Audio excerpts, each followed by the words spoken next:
अभी हाल ही में आपने रामायण फिल्म का ट्रेलर देखा होगा। नितेश तिवारी की ये फिल्म है, वो डायरेक्टर हैं इस फिल्म के।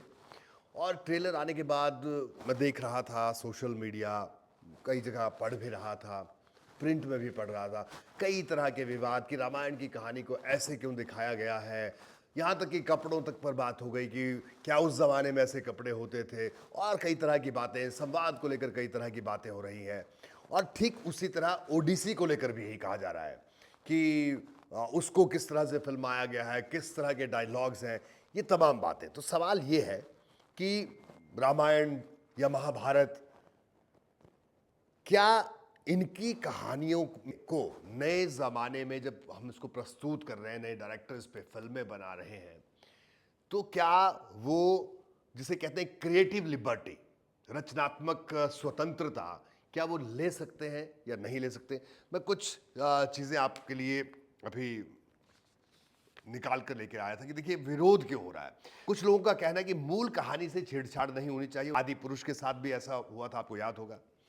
और समर्थन करने वालों का भी तर्क है, देखिए उनके भी अपने तर्क हैं। उनका क्या कहना है? कई लेखक और अनुवादक मानते हैं कि हर पीढ़ी अपनी भाषा और अपने समय के अनुसार कहानियां बोलती है, कहानियां सुनना चाहती है। अगर ऐसा नहीं होगा तो कहानियां नई पीढ़ी तक नहीं पहुंचेंगी। इंटरनेशनल बुकर पुरस्कार विजेता डेजी रॉकवेल ने क्या कहा, ये मैं आपको बताऊं। उन्होंने कहा कि रामायण, महाभारत और ओडिसी जैसी रचनाएं हजारों साल से जीवित हैं। बहुत अच्छी बात उन्होंने कही। एक फिल्म इन्हें नुकसान नहीं पहुंचा सकती। हर कलाकार को अपनी तरह से कहानी कहने का अधिकार है। वाल्मीकि, व्यास, होमर आने वाले हजारों साल तक याद रखे जाएंगे। और यह भी सच है, हर अनुवाद अलग होता है और कोई यह दावा नहीं कर सकता कि सिर्फ उसी की व्याख्या सही है।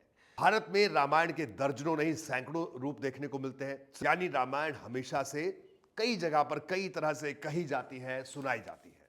मेरा तो यही मानना है कि हाँ, स्वतंत्रता होनी चाहिए, क्रिएटिव लिबर्टी, लेकिन जो भी महाकाव्य है या जो रचना है, उसका जो मूल स्वरूप है उसको ठेस नहीं पहुंचनी चाहिए।